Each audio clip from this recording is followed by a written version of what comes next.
Hechos capítulo 13 y vamos a entrar ya en el núcleo central del mensaje de Pablo. Un mensaje de salvación, un mensaje que tiene muchas connotaciones para nuestras vidas. Hechos 13, versículo 26. Agradezco al pastor Edwin que me cubrió la semana pasada. Estuvimos, gracias a Dios, en el culto de... Vamos a ver estos versículos de la palabra de Dios y yo no creo que avancemos mucho.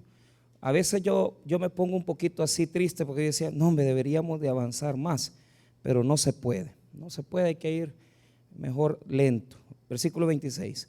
Varones, hermanos, hijos del linaje de Abraham y los que entre vosotros teméis a Dios, a vosotros es enviada la palabra de esta salvación, ni las palabras de los profetas que se leen todos los días de reposo las cumplieron al condenarle. Y sin hallar en él causa digna de muerte, pidieron a Pilato que se le matase. Y habiendo cumplido todas las cosas que de él, Dios le levantó de los muertos. Oremos. Padre, bendiga su palabra. Oramos para que usted, bendito Señor, ministre nuestras vidas, nos fortalezca en la presencia de su Espíritu Santo y que en esta noche podamos salir edificados a través del conocimiento de la palabra de Dios. Desde ya, bendito Señor, oramos para que pueda exhortarnos y ministrarnos. En el nombre de Jesús, amén y amén. Pueden tomar asiento.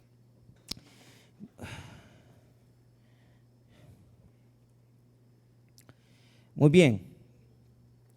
Hemos llegado al centro del mensaje del apóstol Pablo. Y como lo hemos dicho, mira, yo he escuchado muchos sermones del capítulo 13 y siempre, y no critico porque yo creo que pues explicarlo de forma superficial es una manera de enseñarlo. Pero realmente yo he querido ir paso a paso porque creo yo que, bueno, yo mismo, o sea, nunca he enseñado este capítulo, nunca he tenido la oportunidad de explicarlo. Y aunque lo he leído varias veces, nunca he tenido la oportunidad de predicarlo. Entonces yo digo, bueno, Señor, ya que nos estás dando la oportunidad, el privilegio de enseñar este capítulo, hagámoslo bien, no lo hagamos saltándolo, hagámoslo paso a paso y danos el privilegio de aprender del primer sermón del apóstol. Entonces, por eso el núcleo de este texto, o sea, de este sermón, se titula la muerte y resurrección de Jesús. Ese es el título del mensaje, muerte y resurrección de Jesús. ¿Por qué razón? Cuando les introduje el capítulo 13, les he venido diciendo constantemente que el sermón tiene tres etapas. Primero, la salvación histórica, luego el mensaje de Jesús y por último, la exhortación que Pablo hace para cerrar el sermón. También cumplan esas mismas etapas, es decir, tenemos que referirnos a una historia de la salvación, debemos de referirnos a la persona de Jesucristo como el centro del sermón, el centro del mensaje, y tenemos que hacer una exhortación final para poder, hermano, enseñar bien. Ahora, cuando les introducimos el texto, enseñamos que la división que tiene el capítulo se distingue siempre por varones israelitas.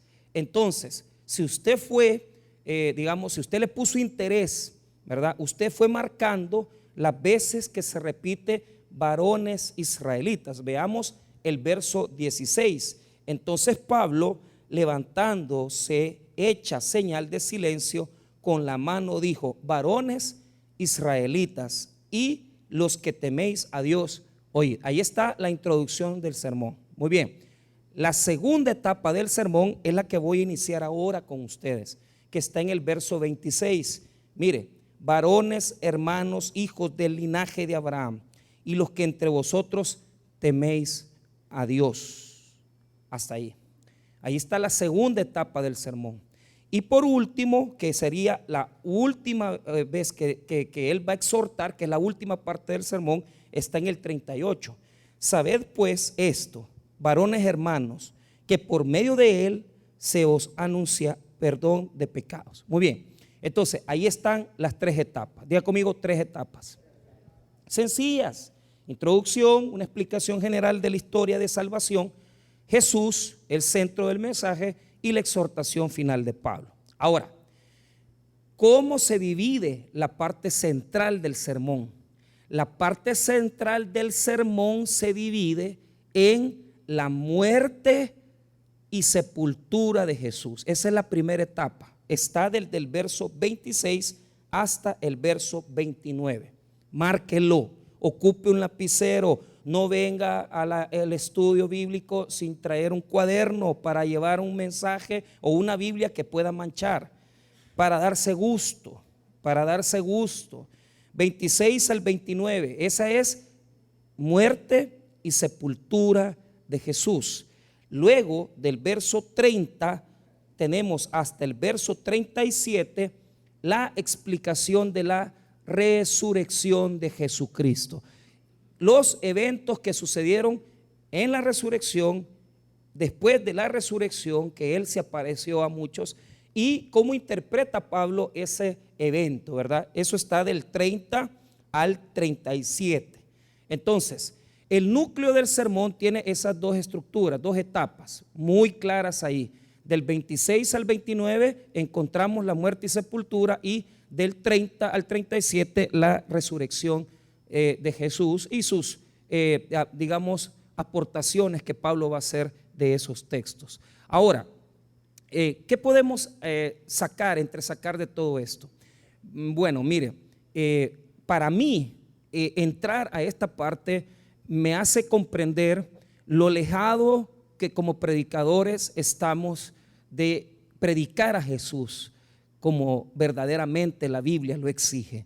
Entonces, porque como lo repito, dedicamos mucho tiempo a predicar de muchas cosas, menos de Jesús, ¿verdad? Entonces, y está bien, pero como que el mensaje de la cruz se va olvidando en la iglesia cristiana, y le dedicamos más tiempo a comentarios, cuentos, anécdotas, chistes y una cantidad de cosas que no van en el sermón, que deberían de ser parte secundaria del mensaje, sino que deberíamos de centrarnos en la persona de Cristo, por lo menos si vamos a predicar para salvación, ¿verdad? Para salvación. Entonces, en estos versículos vamos a aprender cómo Pablo va a presentar a Jesús en este orden. Muy bien, vea lo que yo quiero mostrar en este punto, escúcheme bien. Para la predicación de salvación, y esto póngame atención, lo más importante es Jesús, pero ¿qué parte de la vida de Jesús? Esa es la pregunta. O sea, si yo voy a predicar para evangelizar, toda la vida de Jesús a mí me sirve. Pero los primeros cristianos unieron las enseñanzas de la muerte de Jesús en algo que se llama el credo primitivo o el credo apostólico. Es decir, para ellos, lo primero que fue más importante de la vida de Jesús fue su muerte, sepultura y resurrección. Podemos decirlo todo: muerte, sepultura y resurrección. ¿Por qué? Porque a través de esos tres eventos se da el evento de salvación que Él nos ha provisto a nosotros. Por eso, hermano, y lo vuelvo a repetir, nos es importante los milagros de Jesús, nos es importante las señales de Jesús, pero lo más importante de la venida encarnación de Jesús es su muerte, su sepultura y su resurrección. Por eso es que los evangelios, incluso el nacimiento de Jesús, nosotros no sabemos cuándo fue. No tenemos la fecha correcta ni exacta. Tenemos ideas, pero es que al evangelio lo que le importa es la muerte y la resurrección. Lo que le importa al evangelio de Jesucristo es presentar a un Jesús que se levantó de entre los muertos. ¿Por qué razón?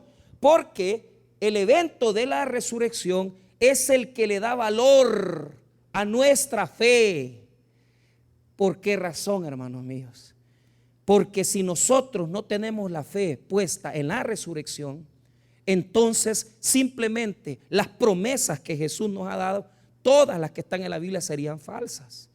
Él es un Dios vivo y salvador. Entonces, nosotros no tenemos el centro del cristianismo, el centro de la fe evangélica. No es la religión ni la práctica de los símbolos religiosos ni rituales. Es decir, a nuestra fe no le preocupa el venir al templo, no nos preocupa el que el templo esté cómodo, no nos preocupa que usted vaya, hermano, y que tome su Biblia y venga. Eso está bien. Pero lo más esencial de la vida del cristiano es el hecho de saber que su fe se basa en un Dios que está vivo, que no está muerto. Porque si nuestro Dios, al que adoramos, al que exaltamos y al que servimos, está muerto, entonces de nada sirve estar aquí. Por eso es importante que se predique al Jesús vivo. Predicar a un Jesús crucificado, predicar a un Jesús milagroso, predicar a un Jesús que hace regalos a la gente. Es decir, mire, venga a Cristo y Dios le va a dar un montón de milagros, sanidad. Está bueno, hágalo. Pero lo esencial del Jesús que predicamos es la salvación que Él nos ha dado. Porque si Él no venció la muerte, entonces ¿qué nos va a dar?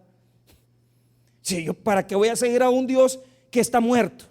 ¿Para qué voy a seguir a un Jesús que lo venció la muerte y lo condenó por la sepultura a no levantarse? Entonces, mejor busco otro Dios, mejor busco otra religión, mejor busco cualquier otra cosa, cualquier otro personaje.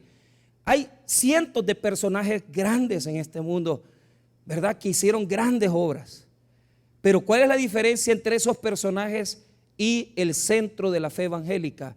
Que el centro de la fe evangélica no es el templo ni la religión, sino que es una persona llamada Jesucristo, que es quien venció la muerte y por lo tanto nos puede dar vida y vida eterna. Por eso tenemos fe.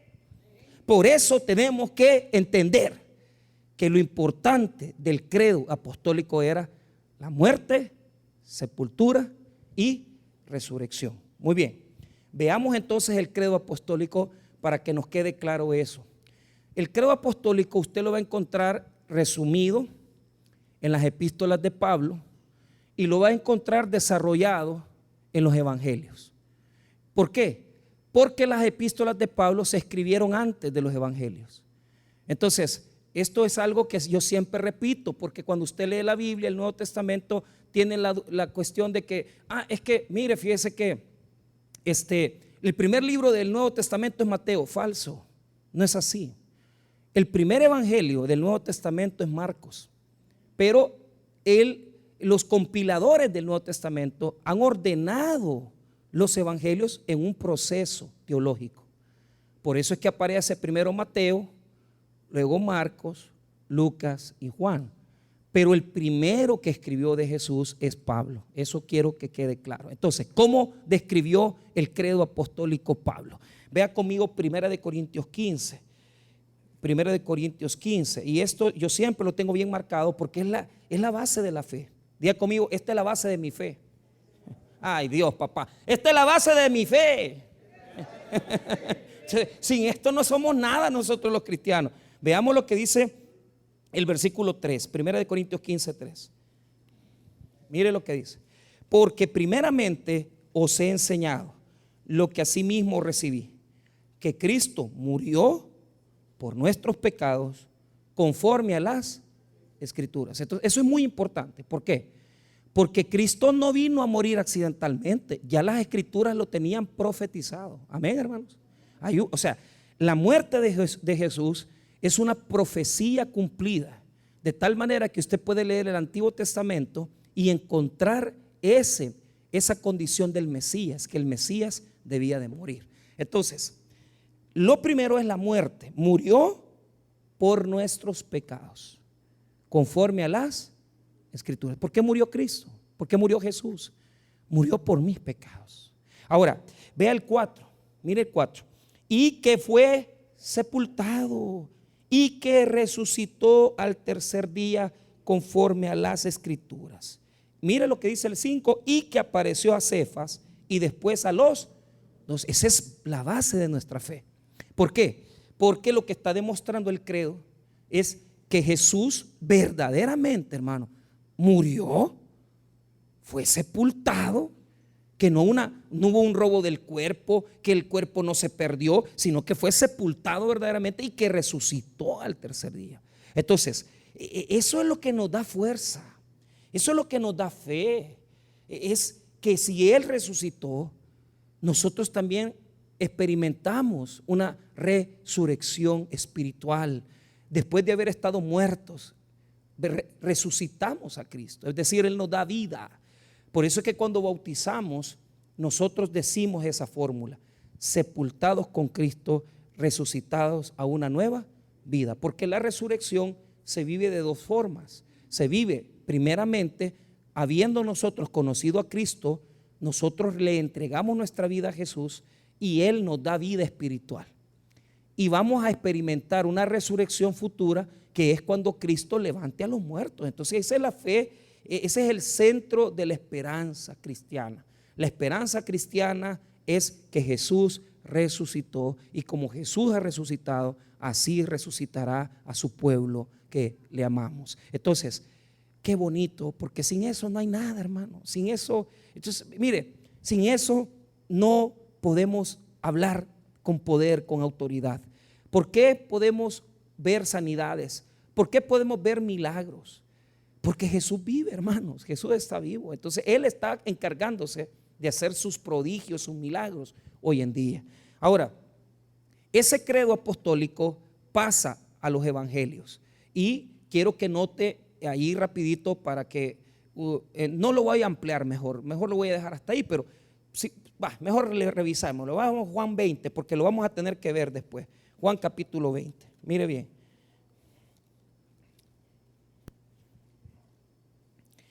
En capítulo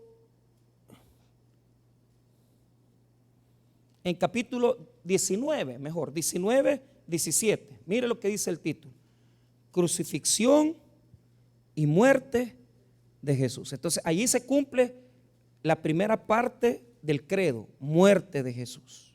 Muerte, ¿cómo? Bajo la condena de crucifixión, muerte. Veamos luego cómo fue sepultado. Ahí mismo en capítulo 19, versículo 38, ahí está: Jesús es sepultado. Solo lea el título, no vamos a leer el verso porque es demasiado largo.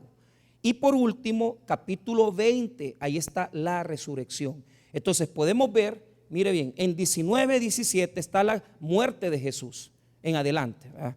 En el capítulo 19, 38 está la sepultura de Jesús. Y en el 21 en adelante hasta el verso 10 está la resurrección de Jesús. Entonces, la muerte, la sepultura y la resurrección son la base principal de la fe cristiana.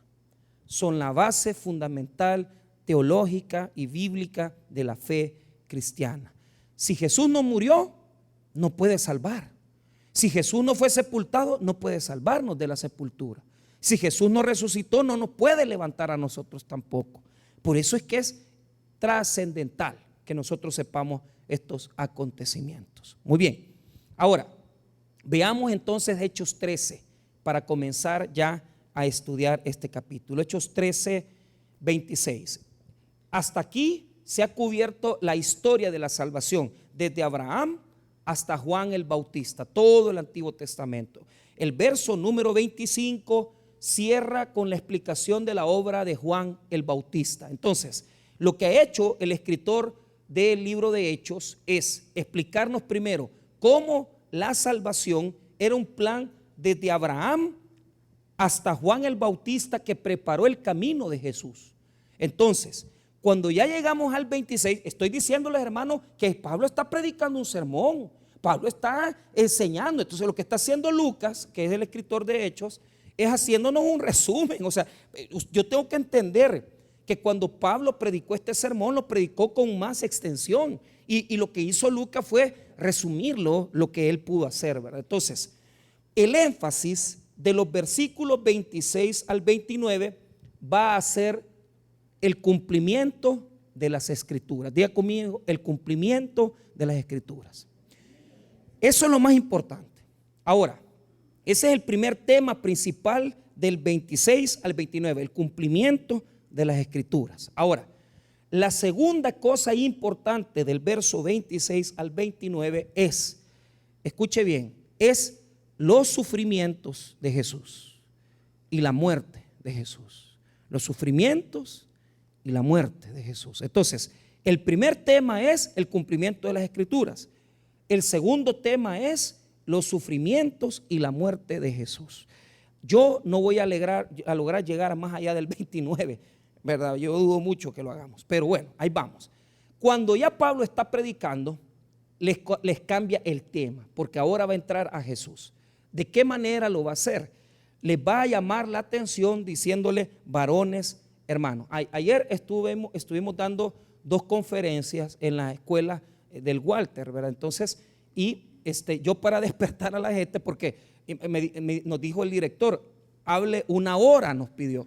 ¿Y cómo iba a hablar yo 1 hora, hermano? Si yo no puedo hablar 1 hora. Sí es verdad que platico, pero claro que no, hablé más de 1 hora.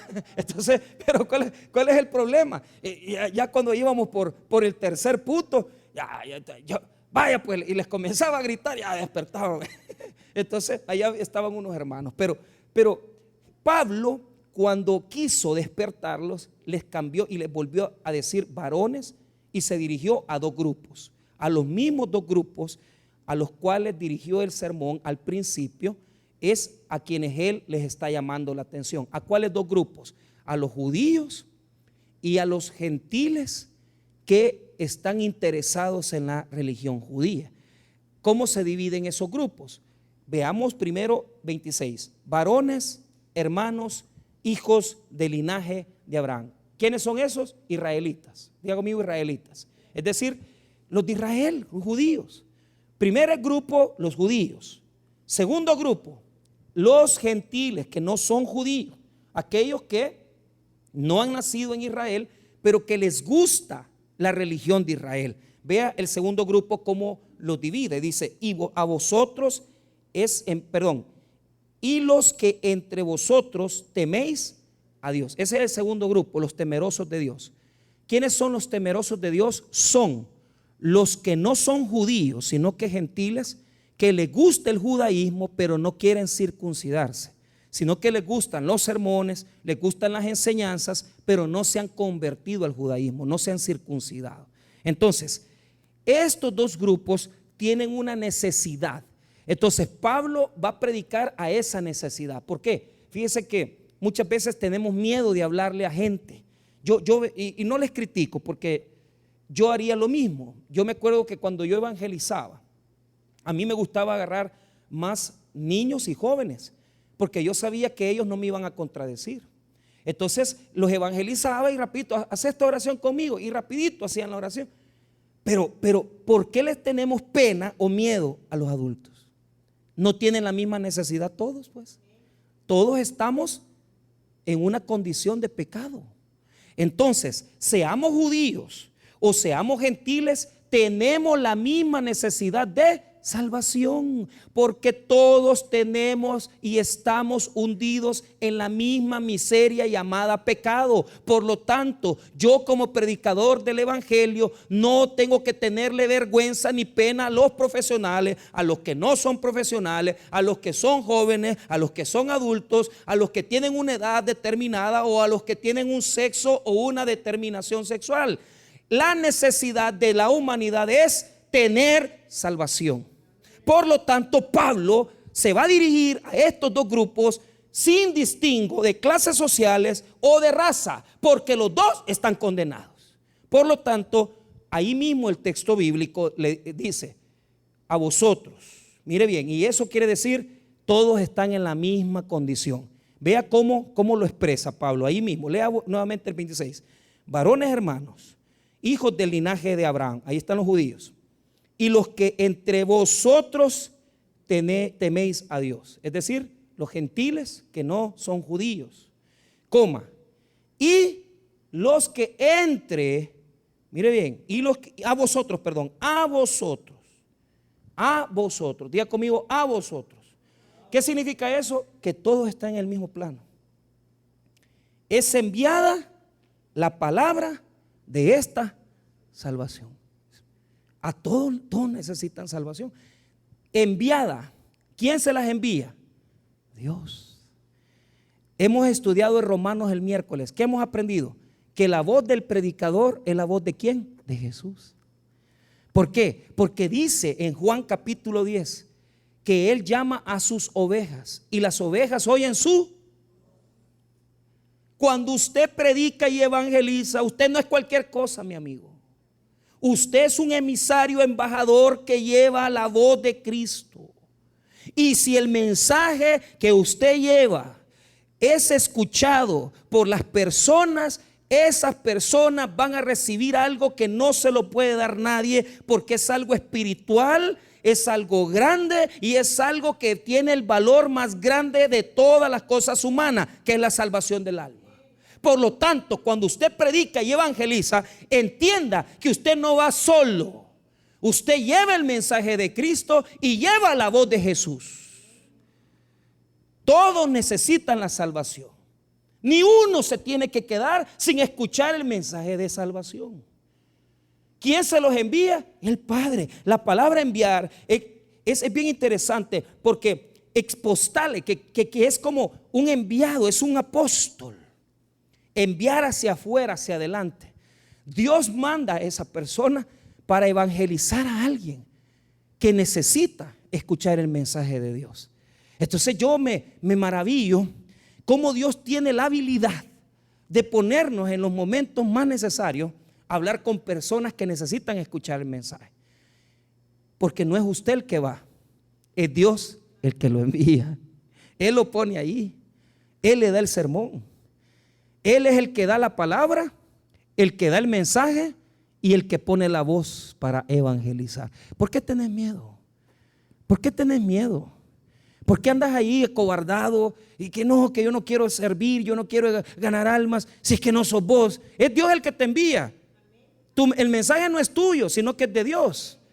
Es Jesús el que habla por ti. Y entonces, ¿cuál es la vergüenza que tenemos? Si Jesús es el que habla por nosotros. Qué poderoso, ¿verdad? Qué poderoso. Porque usted está siendo usado por Dios. Con todos sus limitantes, con todos sus errores y fallas, Dios lo usa. Dios nos usa a nosotros.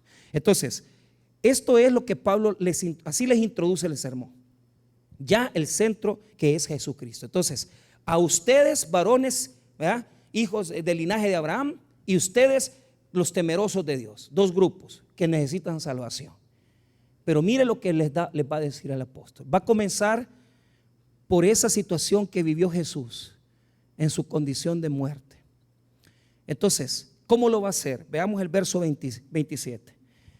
Porque, ahí está ya introduciendo el sermón. Porque los habitantes de Jerusalén y sus gobernantes, ahí hay, diga conmigo, otros dos grupos. Diga conmigo, otros dos grupos. ¿Por qué? Están los gobernantes, las autoridades judías y romanas, y está el pueblo. ¿Sí? El pueblo y las autoridades rechazaron a Jesús. ¿Por qué Pablo está haciendo esa comparación? Diga conmigo esa comparación.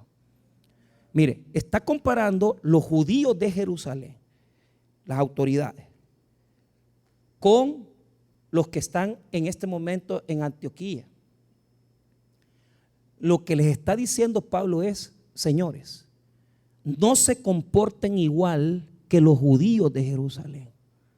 Diga conmigo, no nos comportemos igual que los judíos de Jerusalén. ¿Por qué? Porque Pablo aquí les va a decir: miren, señores, ustedes, pienso yo que ustedes no son iguales que estos que estaban allá en Jerusalén. ¿Por qué? Ahora que ha distinguido los grupos, los gobernantes y los habitantes de la nación, mire lo que dice después de la coma: porque los habitantes de Jerusalén y sus gobernantes, no conociendo a quién. Entonces, diga conmigo, no lo conocieron. Dígalo bien, no lo conocieron.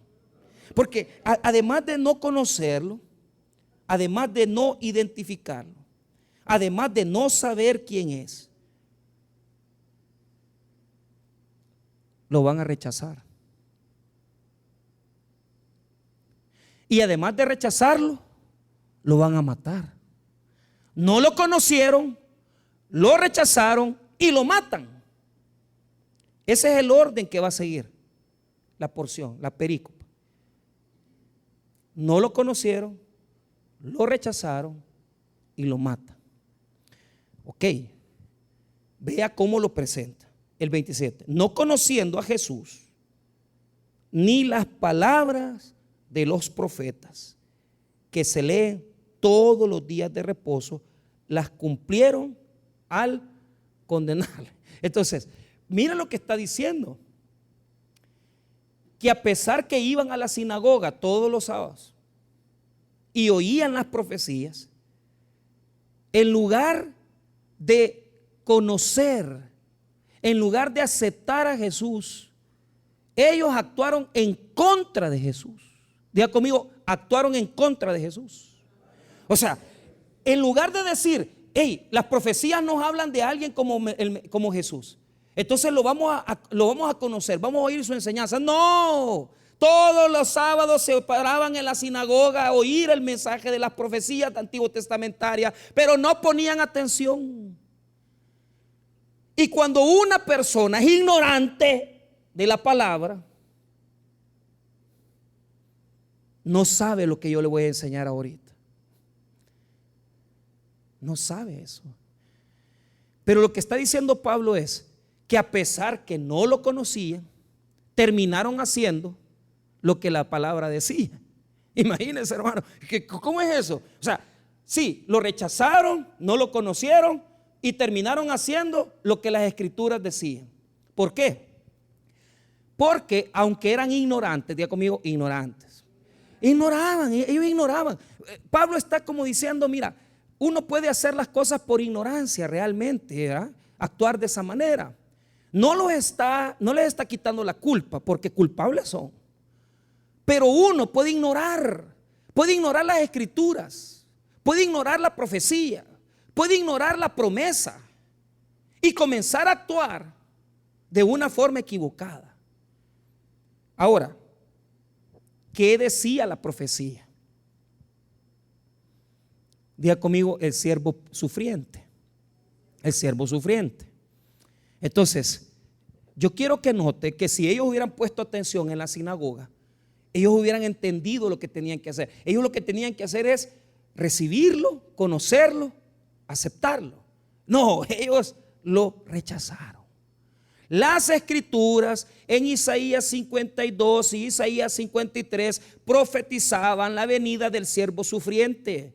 Y por lo tanto, al ver el Mesías, tenían ellos que responder al Mesías, pero no se dieron cuenta que era él. Lo ignoraron y comenzaron a rechazarlo, comenzaron a juzgarlo, comenzaron a procesarlo, cuando las profecías ya decían lo que iba a pasar. Entonces, quiero que note lo que dice el verso número 27, en la última parte. No conociendo a Jesús, ni las palabras de los profetas que se leen todos los días de reposo, las cumplieron al condenarle. Ahora, vea en qué momento ellos tuvieron que poner atención. Mire lo que pasó en Isaías 52. Vaya conmigo a Isaías 52. Ellos tenían que poner esa atención. Isaías 52. Este capítulo, tanto 52 como 53, nos hablan de Jesús, pero ellos no lo entendieron. Mire Isaías 52, 13. Isaías 52, 13. He aquí que mi siervo será prosperado, será engrandecido y exaltado y será puesto muy en alto.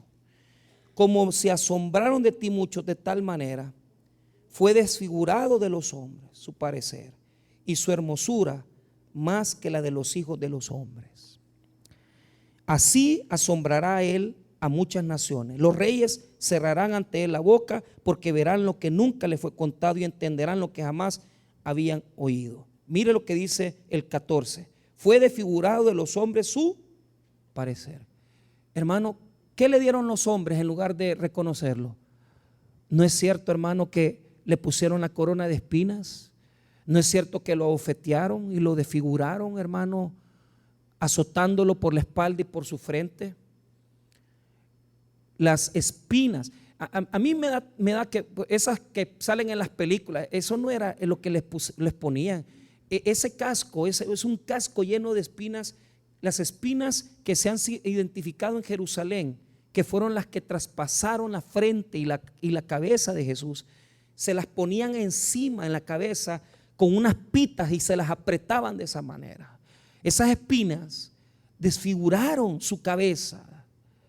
Cuando lo azotaron en sus espaldas, la forma de azotar romana permitía que el azote, la punta final, el escorpión del azote con el que se latigaba, llegara hasta el pecho de quien se azotaba. ¿Quiénes hicieron eso sin saber?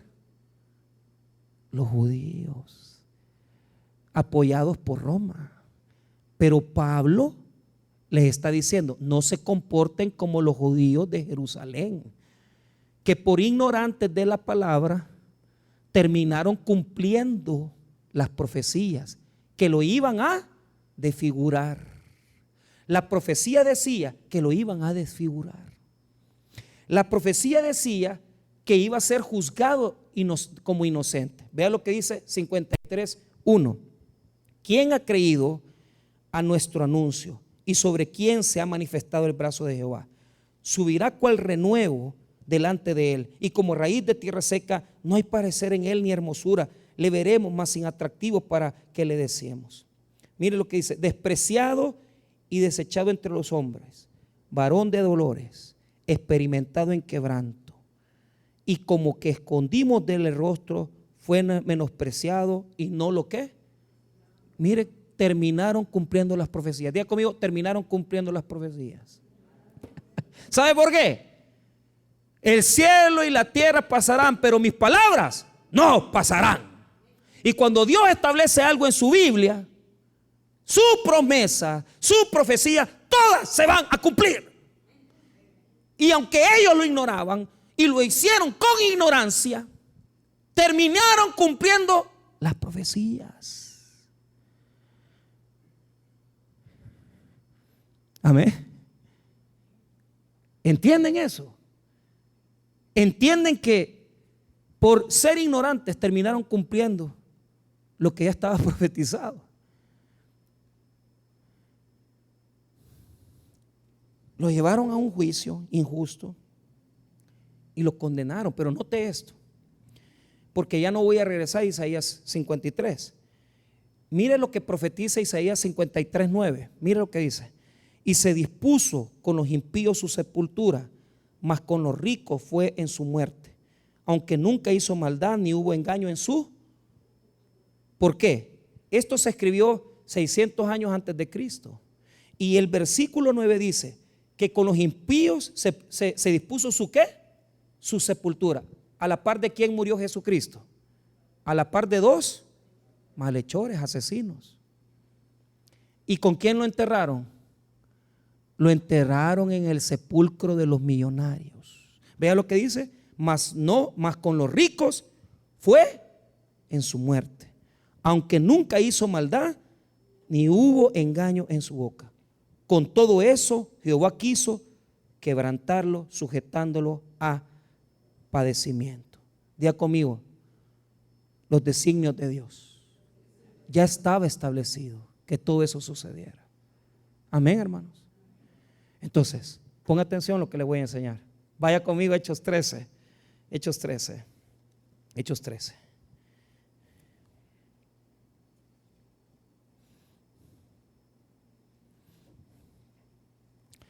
Note eso. Note en el versículo 27, repítalo conmigo: porque los habitantes de Jerusalén y sus gobernantes, no conociendo a Jesús ni las palabras de los profetas que se leen todos los días de reposo, las cumplieron.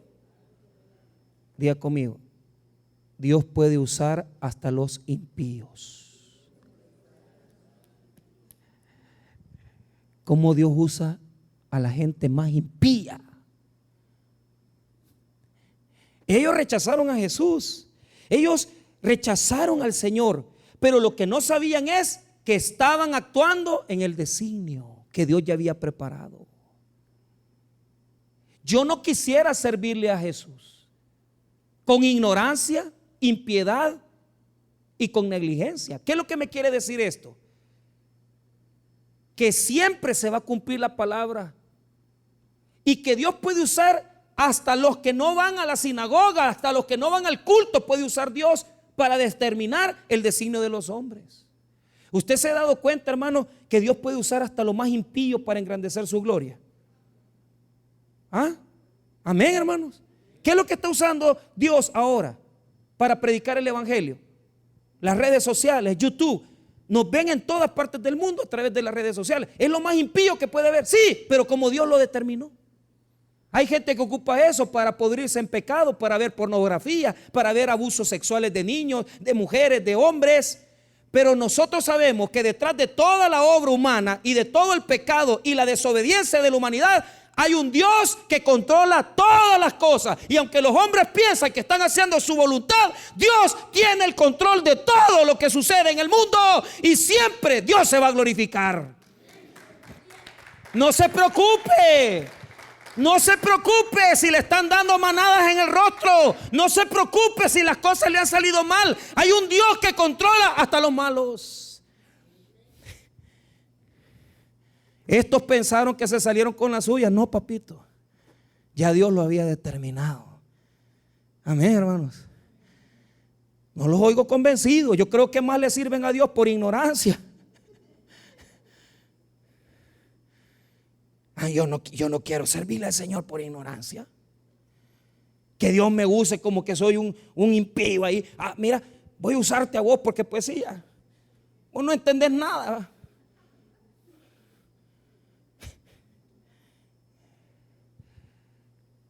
Entonces, mire lo que señala el verso 28. Diga conmigo: condenado injustamente. Pero aún en eso Dios tenía el control. Porque el 28 nos señala primero la inocencia de Jesús y la culpabilidad de los judíos. La inocencia de Jesús y la culpabilidad de los judíos. Mire, hermano, yo creo que hasta Dios se glorifica a veces. Hasta en los juicios injustos, fíjense. Él sabe cómo usar esas cosas para el bien de nosotros. Si te juzgan inocentemente, si te denuncian o te señalan sin justicia, yo quiero decirte que no eres el primero. Ya Jesús fue juzgado así. Y que al final de todo ese proceso, el gran ganador no fueron los hombres, no fueron los judíos. El ganador fue Dios. Porque aunque el hombre piense que está haciendo su voluntad, hay una voluntad más alta, más grande, más trascendental. Nosotros podemos creer que estamos haciendo nuestra voluntad. Hay gente que dice: yo hago lo que yo digo. Mentira. Dios está por encima de todos nosotros. Y si la Biblia dice que Dios tiene el control de tal manera, porque vuelvo a repetirlo, hay gente que dice: no se cae la hoja de un árbol si no es por la voluntad de Dios. Falso, mentira, herejía. Eso no está en la Biblia. Lo que la Biblia dice es que no se cae un pajarillo en el mercado si no es por la voluntad de Dios. Ahí nadie dice amén, como no leen la Biblia. ¿Sabe por qué? Porque si Dios tiene cuidado de un pájaro que no vale nada y que no se cae en la venta del mercado si no es por la voluntad de Dios, ¿cómo no va a tener control sobre mi vida? Que yo valgo más que un pajarillo. Diga conmigo: yo valgo mucho. Valemos mucho. Y si Dios cuida hasta de los pajarillos, ¿cómo no nos va a cuidar a nosotros? Pero no se preocupe si está siendo víctima de la injusticia. No se preocupe si lo siguen. No se preocupe si lo bofetean, si lo avergüenzan. Hay un Dios que existe. Hay un Dios real. Hay un Dios verdadero que tiene el control de todas las circunstancias de nuestra vida. Nada se le escapa a Dios. Por lo menos en la vida de los hijos de Él. Yo sé que Él tiene el control de mi vida. Y si Él va a usar hasta los impíos para hacer sus planes, me demuestra que Él tiene el control de todo. Mira el 28, señala que Jesús era inocente y los judíos culpables. 28, y sin hallar en Él causa digna de muerte, pidieron a Pilato que se le matase. Mire, hicieron con Él lo que quisieron, lo juzgaron. En el juicio judío le hicieron dos juicios. El primer juicio lo hicieron por la noche, que lo capturaron, lo llevaron ante el Sanedrín. Y en el juicio que estaban llevando ante el Sanedrín, se le inculpó de blasfemia, de declararse hijo de Dios y de declararse que iba a destruir el templo. Todo era mentira, él nunca había dicho esas cosas. Pero lograron fraguar un fraude, establecer un fraude en el juicio. Y lo condenaron. Lo condenaron porque ellos lo quisieron. Pero ¿qué es lo que no sabían los judíos? Que estaban actuando en la voluntad de Dios. Qué malos podemos ser, ¿verdad?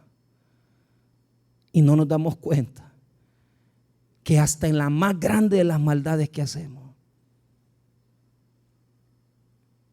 hay un Dios que está viendo nuestros actos. Es terrible, porque a Jesús lo acusaron de blasfemia y lo llevaron después a los juicios romanos temprano, lo llevaron ante Pilato y quiso Pilato. Como Pilato no halló nada en él, lo obligaron los judíos. Mira, condenarlo a esto. ¿A quién quiere que le suelte? ¿A Barrabás o a Jesús? Suelta a Barrabás. Siempre el hombre, siempre los hombres van a soltar a Barrabás y van a condenar a Jesús. Porque Jesús no le es conveniente a mucha gente. Porque si vienes a Jesús vas a tener que rechazar tu amante. Si vienes a Jesús vas a tener que rechazar ser un mentiroso, un falso. Porque si vienes a Jesús vas a tener que dejar de hacer fraude. Por eso es que se condena a Jesús y se libra a Barrabás. Así somos los seres humanos. Así somos los seres humanos. ¿Jesús o Barrabás? Barrabás. Pero a Jesús lo rechazamos. Hasta aquí se dio el proceso, el juicio de Jesús con fraudes, y ellos pensaban que le estaban haciendo un mal, pero lo que no sabían es que Dios tenía un control. Pero vea lo precioso de Dios, que cuando estaba en esa situación y ya lo habían condenado a muerte. Mira el 29. Y habiendo cumplido todas las cosas que de él estaban escritas, quitándolo del madero, lo pusieron en el sepulcro. ¿Quién lo quitó del madero? ¿Quién lo quitó del madero y lo metió en el sepulcro? ¿Quién lo quitó del madero y lo metió en el sepulcro? ¿Quién? ¿Quién? Ajá, José de Arimatea. Así como susurro se ve, José de Arimatea. José de Arimatea y Nicodemo. Vea lo que dice Juan 20. Mire lo que dice Juan 20. Y vamos cerrando ahí. Juan 19, perdón. Siempre me da agarre. 19, 31. Aquí muere. Primero muere, y cuando muere Jesús, José de Arimatea y Nicodemo lo piden, lo apartan del madero. La palabra en el griego, fíjese que no dice cruz, sino que la palabra que ocupa en el texto griego es la palabra xulón, que significa árbol o madera. O sea, porque quiere hacer una referencia a la maldición de Deuteronomio que dice: maldito aquel que muriera en el madero. Entonces, no dice claramente que la cruz, sino que el árbol. Entonces, pero quiero que note esto. Primero muere, mire Juan 19, 31. Entonces los judíos, por cuanto era la preparación de la Pascua, a fin que los cuerpos no quedasen en la cruz en el día de reposo, pues aquel día de reposo era de gran solemnidad, rogaron a Pilato que se les quebrasen las piernas y fuesen quitados ¿de qué? De ahí. Entonces, estaban los dos malhechores y Jesús, amén. Entonces, si no se morían rápido, les quebraban las rodillas para que se ahogaran. Dios tenía el control. Diga conmigo, Dios tenía el control hasta de los detalles más pequeños. Usted sabe que Jesús murió antes de que le quebraran las piernas. ¿Por qué? ¿Por qué? Porque la profecía decía que no le iban a quebrar ni un hueso. Y las promesas de Dios se cumplen, hermanos. No le quebraban un hueso, porque cuando se presentaba el cordero en el sacrificio no podía llevar ningún defecto. Entonces, cuando ya había muerto, lo pidieron. Mire lo que dice 32. Vinieron pues los soldados y quebraron las piernas al primero y asimismo al otro que había sido crucificado con él. Mas cuando llegaron a Jesús, como le vieron ya muerto, no le quebraron las piernas. Mira el 36. Porque estas cosas sucedieron para que se cumpliese la escritura: no será quebrado hueso suyo. Eso está en el Salmo 34:20. Es una profecía que se cumplió hasta los detalles más pequeños. Pero mire lo que le quiero mostrar. Lo tomó José de Arimatea y Nicodemo. Mire lo que dice el 38. Después de todo esto, José de Arimatea, que era discípulo de Jesús, pero secretamente, por miedo de los judíos, rogó a Pilato que le permitiese llevarse el cuerpo de Jesús. Y Pilato se lo concedió. Entonces vino y se llevó el cuerpo de Jesús. También Nicodemo, el que antes había visitado a Jesús de noche, vino trayendo un compuesto de mirra y de aloes, como 100 libras. Diga conmigo, José de Arimatea y Nicodemo. Vaya a Hechos 13 nuevamente, y cerramos ahí. Lea el 29. Hechos 13:29. Y habiendo cumplido todas las cosas que de él estaban escritas. ¿Cuáles cosas? Que no le iban a quebrar ni un huesito. Es que Dios ya lo había dicho. Es que Dios no lo iba a permitir, porque Dios tiene el control. Pero aquí es donde yo quiero hacer una enseñanza. Mire, quitándolo del madero, lo pusieron en el sepulcro. ¿Quiénes lo pusieron en el sepulcro? José de Arimatea y Nicodemo. ¿Qué quiere decir? Que podemos servir en los planes de Dios siendo rebeldes, impíos, negligentes o obedientes y fieles, como José y Nicodemo. José de Arimatea y Nicodemo obedecieron por voluntad, sirviéndole a Jesús hasta el último momento.